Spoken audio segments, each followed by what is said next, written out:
안녕하세요. 수정입니다. 여러분 기적 방송국에 오신 걸 환영합니다. 자, 오늘은 2020년 5월 4일 월요일입니다. 네, 월요일이 다시 왔네요. 월요일은 기필코 오게 되어 있고 이 월요일을 어떻게 보내느냐에 따라서 일주일이 기분이 좋고 나쁘고 이런 것들이 많이 영향을 주죠. 왜 나의 기분은 내가 어떻게 할 수가 없을까요? 자, 오늘 제가 가져온 책이 있습니다. 제목 로또는 꽝이고 내일은 월요일. 지은이 이하루. 퇴사가 아닌 출근을 선택한 당신을 위한 노동 권태기 극복 에세이라고 해서 홍익 출판사에서 제작하셨습니다. 이름이 너무 예쁘네요. 이하루. 11년차 노동자. 정규직, 계약직, 프리랜서로 그때그때 불러주는 회사에서 일했다.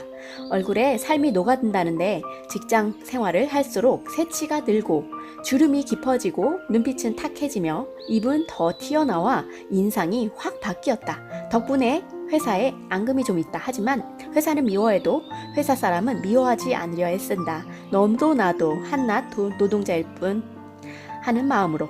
네.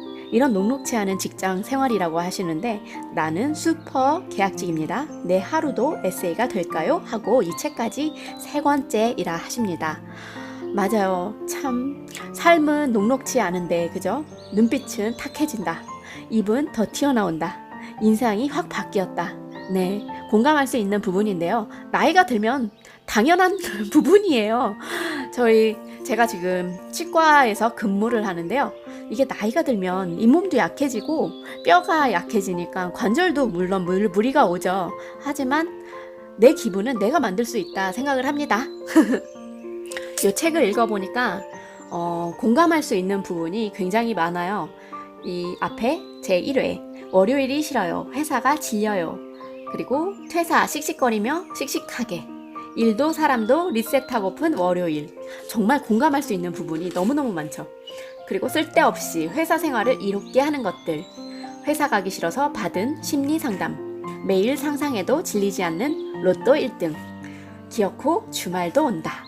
이런 뜻으로 해서 맨 마지막에는 희망찬 메시지를 주고 있는데요. 이하루님, 저도 물론 직장인이에요. 직장인이고 거기다가 맞벌이 엄마의 그리고 와이프의 할 수 있는 부분이 굉장히 많은데 그래서 느낌도 참 많아요.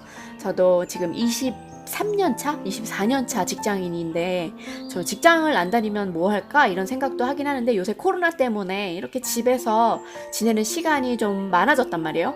그러니까 이렇게 아이디어도 퐁퐁 생기고 그래도 직장을 다니는 게 참 좋은 거구나 라는 생각이 참 드는데 여기에서 공감할 수 있는 부분이 너무 많아서 반가웠고요. 홍익 출판사에 감사하고 우리 하루님께도 너무너무 감사합니다. 캔디는 외로워도 슬퍼도 울지 않는다. 나는 괴로워도 아파도 출근한다. 어휴, 대단하시네요.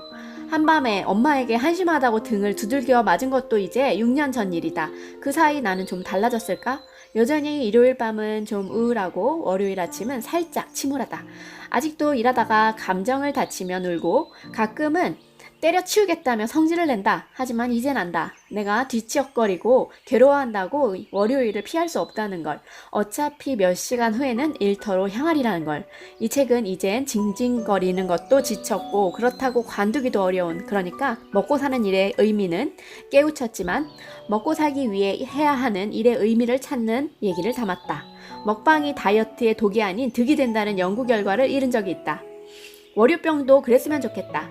내가 직장 생활을 잘해보겠다며 아등바등하는 이야기가 읽는 당신에게 덜 뒤척이는 일요일 밤을 만들어주셨으면 한다. 이하루. 너무 예쁘죠? 너무 마음이 예뻐요. 우디는 장난감이 아니었다. 저도 토이스토리 너무 좋아하는데. 이번 글에는 동화에 대한 잔인하고 거북한 내용이 담겨 있습니다. 동심 파괴를 원치 않는 분께서는 아래 첫 문단을 건너뛰고 읽어주시기 바랍니다. 어휴, 배려도 좋으세요. 백설공주에 등장하는 잘생긴 왕자가 공주에게 키스하고 결혼했던 진짜 이유가 사랑이 아니라 왕자가 시체에 성욕을 느끼는 네크로필리아라는 사실을 숨기기 위함이라는 것.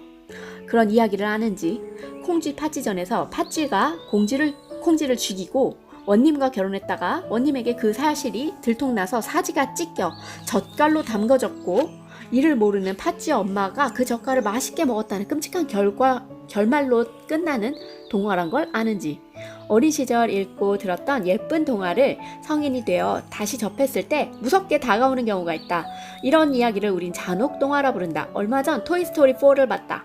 디즈니에서 제작한 이 애니메이션의 첫 번째 이야기 시리즈를 본 게 중학생 때였다. 그렇게 24년 잊을만 하면 새로운 시리즈가 개봉했고 그때마다 나는 이 애니메이션 영화를 챙겨봤다. 함께 나이 먹는 장난감들의 안부가 늘 궁금했으니까. 시간은 기억을 가물게 만든다. 나는 9년 만에 개봉하는 네 번째 토이스토리를 보기 위해 전편을 다시 훑었다. 그러나 놀라운 사실을 발견했다. 내가 봐왔던 전편이 모두 잔혹동화에 가까웠다는 사실 말이다. 토이스토리 1편, 2편, 3편은 다른 사건이 전개되지만 이야기의 큰 줄기는 하나다. 세 편 모두 주인공인 장난감 우디가 1편은 새로운 장난감 버즈의 등장으로 앤디에게 버려질 위기에 처한 우디, 장난감들의 이야기고 2편은 팔이 망가진 우디가 앤디에게 버림받을까봐 두려워하는 이야기, 3편은 성인이 된 앤디가 우디와 장난감들을 버릴까봐 또 걱정하는 이야기다. 나는 매번 우디와 장난감을 응원했다. 제발 아무 일 없이 집으로 갈 수 있기를, 앤디가 아직 너희를 소중히 여기고 있음을 확인받기를, 제발. 하지만 세월이 흘러 다시 토이스토리를 봤을 때 더는 우디와 장난감을 응원하고 걱정하지 않았다. 그저 쟤들과 내가 비슷하게 살고 있구나 싶었다. 나는 늘 우디처럼 울타리 안에 있었다. 가족이란 울타리 안에서 태어나 학교란 울타리 안에서 배웠고 직장이란 울타리 안에서 경제활동을 했다. 프리랜서로 일한 경험이 있으나 완전한 독립을 하지 못했고 결국 부모님 집에서 의식주를 연명했으니 살면서 한 번도 울타리 밖을 벗어나지 못했다. 지금까지 독립적으로 살아왔다고 믿었는데 우디와 친구들을 보면서 내 삶에 의문이 생겼다. 많은 직장인들이 회사란 울타리 안이 불만스러우면서도 밖이 두려워 어쩌지 못한다. 그쵸? 맞아요. 거기서 벗어나면 큰일이 생길까봐 그렇죠. 회사 안은 전쟁터고 회사 밖은 지옥이란 말이 괜히 나왔겠는가? 우리도 토이스토리 속 우디와 장난감들처럼 산다. 경쟁을 뚫고 회사에 입사하지만 쉴 새 없이 등장하는 경쟁자들 때문에 긴장하며 애쓴다. 연차가 쌓일수록 밀려날 것이 두려워 존재감을 드러내려 애쓴다. 그렇게 애쓰고 또 애쓰지만 회사를 떠나야 할 때가 와버린다. 회사란 울타리를 벗어났을 때 많은 직장인들이 자신을 쓸모없어진 존재라고 인식한다. 낡고 고장나서 주인에게 버림받아 마땅한 장난감과 같은 존재로 말이다. 여기서 더 잔인한 건 앤디는 장난감들의 애정과 추억이라도 품지 회사는 우리에게 어떠한 감정도 없다. 길어지는 생물학적 수명과 자꾸만 짧아지는 경제학적 수명에 관심이 없다. 한 가지 의식하는 게 있기는 있다. 회사 밖이 얼마나 불확실하고 두려운 곳인지 크고 작은 공포심을 심어준다. 토이스토리 4는 달랐다. 또다시 버려질 것을 걱정하는 장난감들의 이야기는 아니었다. 4편 속 우디는 장난감 특성상 노화 없이 팽팽한 얼굴을 유지하고 있었지만 노련하고 깊이 있는 노인처럼 굴었다. 더는 자신을 원하지 않는 주인에게 애쓰지 않았다. 더는 자신을 원하지 않는 주인에게 돌아가지 않았다. 더는 불안해하지도 않았다. 비로소 자신만의 세계를 살아가게 됐다. 해피엔딩이다.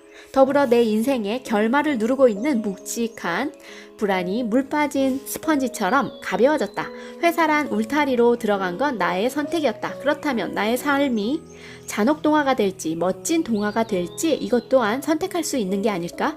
내일 당장 선택하고 바뀔 수는 없겠지만 때가 됐을 때 그래도 나의 가치를 잃지 않길 원한다. 우디처럼. 네, 이거 좋네요.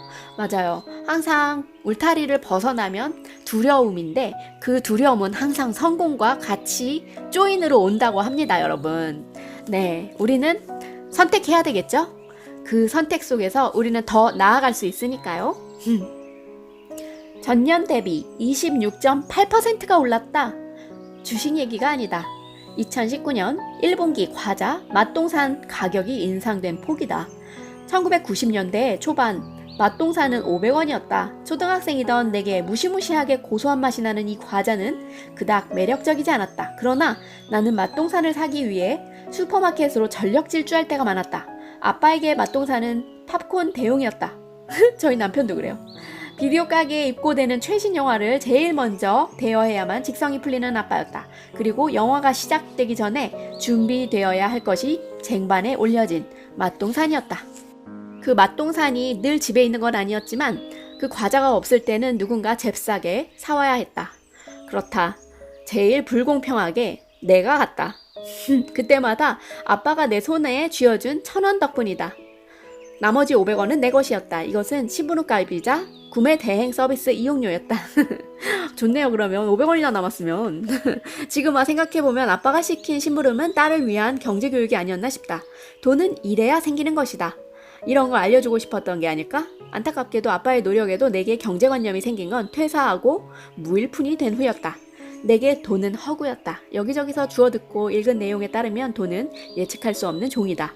본래 돈이라 불리는 종이는 과거 금과 은을 교환하는 증서였다. 헌데 영리한 은행이 증서를 이용해 부를 쌓기로 한다. 증서를 사람들에게 빌려주고 이자를 받기 시작한 거다. 이로써 실제 은행에 보관된 금보다 많은 증서를 찍어내게 됐다. 그러다 세계 강국인 미국이 무역 적자로 어려워지자 금으로 교환받던 증서가 미국을 믿고 무한정 찍어낼 수 있는 화폐로 바뀌었다. 이제 돈은 실물 자산인 금으로 교환되지 않는다. 가치도 시장에 의해 달라졌다. 내가 아무리 많은 돈을 가졌다 한들 화폐 가치가 하락하면 돈은 종이에 불과할 수도 있다. 더는 맛동산을 500원에 살 수 없는 까닭도 이와 무관하지 않을 것이다. 처음부터 돈을 허구라 생각한 건 아니었다. 그런데요, 이렇게 모르는 분이 되게 많더라고요. 돈은 허구예요, 정말. 돈은 허구인데 이 세상에 6조 원이 있는데 이 진짜 돈은 60조라는 거죠. 돈이 너무너무 많이 찍어낸 거죠. 네, 맞습니다. 그때 나는 신입 기자였는데 주말에도 취재를 나가야 할 때가 많았고 그런 와중에 과외까지 맡았다. 당연히 놀 시간이 부족했다. 친구들은 돈을 벌기 시작하면서 예쁜 옷을 입었고 좋은 곳에 가고 맛있는 음식만 골라 먹었다. 한데 난 늘 시간이 없었다. 그렇지만 아쉬운 마음도 통장에 쌓이는 돈의 뿌듯함과 바꿀 수 없었다. 그때 내 연봉은 2,400만 원 정도였는데 6개월 만에 통장에 1,000만 원이나 모였다. 백수로 지낼 때 생긴 빚까지 모두 청산한 후에도 말이다. 그렇게 8개월이 다 되어가던 어느 날 나는 쓰러졌다. 과로사는 아니었다. 막걸리 한 잔에 정신을 잃을 것이다. 원래부터 술을 잘 못 마신다. 그렇다고 막걸리 한 잔에 쓰러질 주량 또한 아니었다. 몸에 나타나는 이상 신호는 더 있었다. 별일이 없으면 금요일 밤은 영화나 드라마를 보며 잠이 들었는데 언제부턴가 다음날 눈이 잘 떠지지 않았다. 금요일 밤 10시에 잠들어 토요일 밤 10시에 눈을 뜬 날도 있었다. 몸이라도 개운했으면 좋았으련만 물먹은 도톰한 니트처럼 몸이 무거웠다. 그 후 생리주기도 예측하기 어려워졌다. 한 달에 2번, 2달에 1번 이런 식이었다. 병원에 가 건강검진을 받았다. 갑상선 결절, 만성위염, 허리 디스크 초기 등 열심히 일한 몸뚱이는 어느 한 곳 성한 곳이 없었다. 그때부터였다. 과외를 관두고 시간이 날 때마다 여행을 다녔다. 금요일 밤에는 친구들과 가격은 사악했지만 사진 찍기 좋은 식당에서 저녁을 먹었다. 주말에는 이름조차 발음하기 어려운 작가들의 전시회에 다녔다. 쇼핑도 했다. 난해한 디자인에 편히 착용하기 힘든 옷과 액세서리가 대부분이었다. 이것이 바로 소비에 편향된 욜로였다. 너무 재밌어요. 독립도 했다. 회사 근처에 집을 구했다. 창문을 열어두면 금세 발바닥이 까맣게 변하는 대로변에 있는 오피스텔이었다. 하얀 화장대, 하얀 침대, 더 하얀 소파 그것들을 집안에 들여놨다. 마지막은 와인 장식장이었다. 이야, 아주 그냥 소비의 극찬이다. 야근 후 와인을 마시며 창밖을 내다보곤 했다. 8차선 도로를 가로지르는 성난 자동차 소리뿐인데도 내 삶이 꽤 그럴듯해 보였다. 욜로의 끝은 퇴사 후 장기간 여행을 떠난 후부터였다. 8개월 만에 빚을 청산하고도 1,000만 원을 모았던 성실한 사회초년생은 모은 돈을 여행에 쏟아부었다. 네, 이런 분 또 알고 있습니다. 여행을 마치고 한국에 돌아왔을 때 통장에는 커피 한 잔 사 마실 돈도 남아있지 않았다. 돈은 봄볕에 녹은 눈 같았다. 조용히 사라졌고 흔적이 남지 않았고 정신을 차렸을 땐 모두 풍경이 달라져 있었다. 30이 넘어 무일푼이 된다는 건 꽤 심각한 문제였다. 때마침 아빠의 사업도 어려워지고 오빠까지 함께 일하는 사업장이었다. 아빠 주머니 사정이 곧 우리 집 경제 상황으로 직결됐다. 백수로 돌아온 집은 형편이 녹록치 않았다. 네덜란드에 이런 속담이 있대요. 돈으로 집은 살 수 없지만 가정은 살 수 없다. 돈으로 침대를 살 수 있지만 잠은 살 수 없다. 돈으로 시계를 살 수 있지만 시간은 살 수 없다. 돈으로 책을 살 수는 있지만 지식은 살 수 없다. 돈으로 약을 살 수 있지만 건강은 살 수 없다. 그쵸? 가정, 잠, 시간, 지식, 건강은 돈으로 살 수는 없습니다. 이걸 바꿨습니다. 집이 있으면 가정은 더욱 안정적이다. 침대가 있으면 수면의 질이 높아진다. 시계가 있으면 시간을 효율적으로 쓸 수 있다. 책이 있으면 지식을 더 많이 얻을 수 있다. 약이 있으면 건강관리에 도움이 된다. 네, 이거 5가지 다 있으면 완전 부자죠. 저는 행복합니다. 그래서 저는 이것을 효율적으로 쓰기 위해서 항상 북튜버를 하고 있는데 이 북튜버의 매력이 어마무시한 것 같아요. 계속 이렇게 낭독을 하잖아요. 낭독을 하면서 이것과 혼연일체가 되면은 여기에 나오는 하루님과도 만날 수가 있는 거거든요. 하루님 감사해요. 이 속담이네요. 이 속담 되게 좋네요. 감사합니다.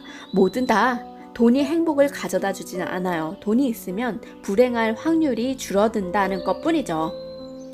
월요병 때문에 일요병에 출근하는 사람도 있나 봐요. 일요일에 출근하면 월요병이 나아진다? 월요병이 심한 경우 일요일에 출근해서 월요일 업무를 시작해보는 것도 방법입니다. 라고 하네요. 몇 년 전 한 뉴스 프로그램에서 월요병을 취재한 기자가 내놓은 해결책이다. 기자는 월요일도 생각하기 나름이라며 대부분의 직장인이 평일 업무 스트레스에 대한 과도한 보상 심리로 일요일을 불규칙하게 보내는 것이 문제라고 지적했대요.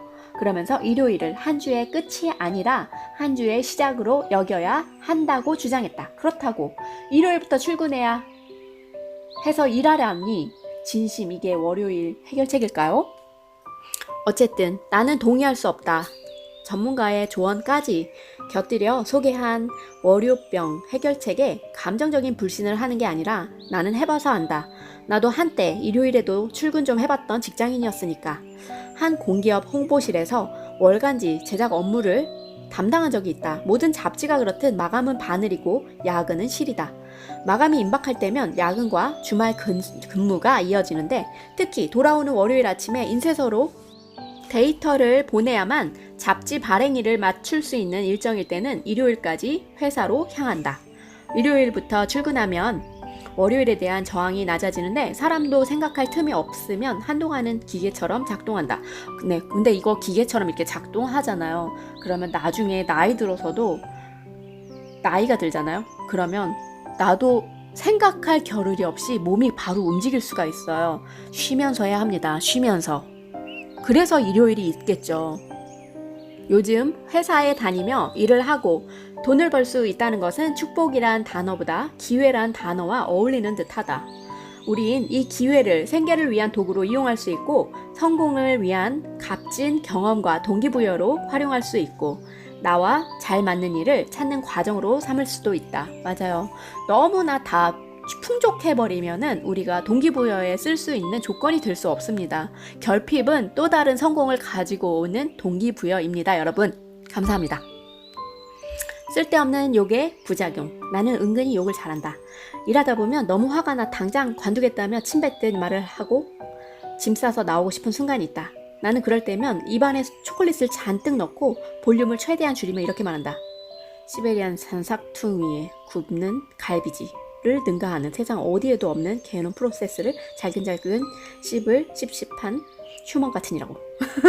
하지만 발음이 매우 부정확하고 작은 목소리로 오물거리듯 읊어서 상대에게는 모호하게 들린다.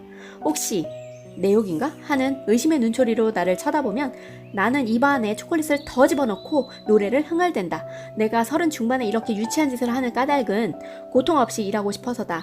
그래도 그렇지 다 큰 성인이 무슨 욕이냐고 묻는다면 이것이 통증 완화에 효과적이기 때문이라고 대답하겠다. 진짜다. 영국 킬 대학교와 센트럴 랭커셔 대학교 연구팀에 의하면 너무 재밌다. 욕이 고통을 감소시킨다고 한다. 연구팀은 서로 다른 국적을 가진 지원자들을 모아놓고 두 그룹을 나눈 후에 평소 잘 쓰지 않는 손을 얼음물에 넣게 했다. 이때 한 그룹은 욕설을 하게 하고 또 다른 한 그룹은 욕설은 물론 어떠한 저속한 단어도 쓰지 못하게 주의시켰다. 그 결과 욕을 한 그룹은 1분 18초 동안 얼음물을 견뎌냈지만 욕을 하지 못한 그룹은 45.7초를 버티는데 그쳤다. 다시 말해 욕을 한 사람이 고통을 더 잘 견뎠다는 얘기다.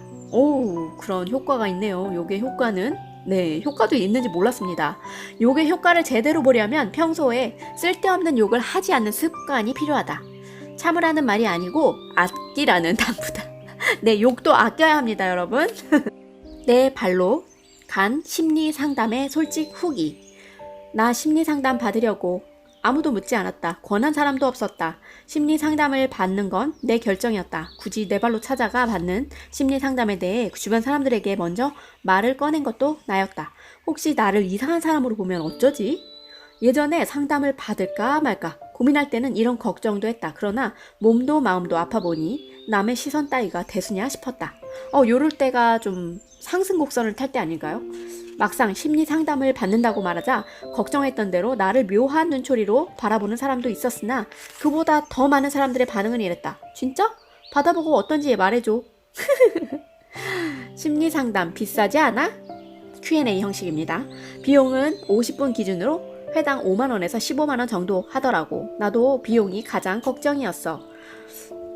정보 검색만으로 신뢰할 수 없잖아. 그러던 중에 친구가 직접 받았다는 곳을 추천해줬어. 전문가의 재능 기부로 무료 상담을 받을 수 있는 곳이었지. 집과 거리가 꽤 있고 주말밖에 할 수 없었지만 친구를 믿고 그곳으로 결정했어.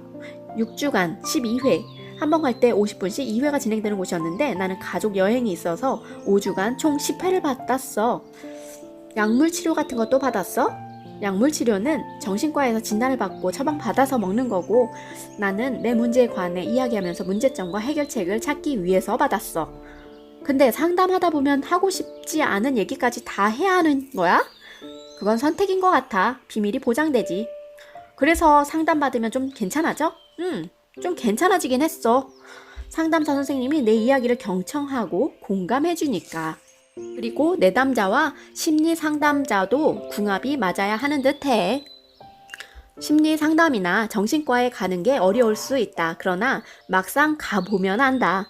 미세먼지를 막기 위해 황사용 마스크로 호흡기를 빈틈없이 막는 일보다 폭설 내린 다음날 미끄러지지 않기 위해 몸에 딱 떨어지는 정장에 등산화를 코디하는 일보다 하루라도 건강한 마음으로 살기 위해 일단 가보는 게 얼마나 어렵지 않은 일인지 말이야. 두 발로 직접 찾아가 보면 안다. 자, 가장 미숙한 방어 기제가 부정이라고 해요. 그래서 이제는 모두 다 인정하려 합니다. 나의 애쓰려는 인생과 나의 까만 피부와 작고 통통한 체형은 아빠와 붕어빵이다. 자, 오늘 여기 로또는 꽝이고 내일은 월요일 이하루님께서 말씀하신 내용에서 저는 꽤 많은 희망을 보았고 사랑을 보았습니다. 이분 자신에 대한 사랑이 매우 많은 분이세요. 이 책을 읽어보시면 우리 하루님의 자신에 대한 에너지, 사랑과 축복을 느낄 수 있습니다. 여러분, 오늘도 강추하는 책이었고요. 로또는 꽝입니다. 내일은 일요일입니다. 월요일입니다. 모든 일을 다 나의 사랑으로 보내는 매일매일 되었으면 좋겠습니다. 오늘도 여러분과 함께한 기적방송국의 레인보우 크리스탈이었습니다. 감사합니다.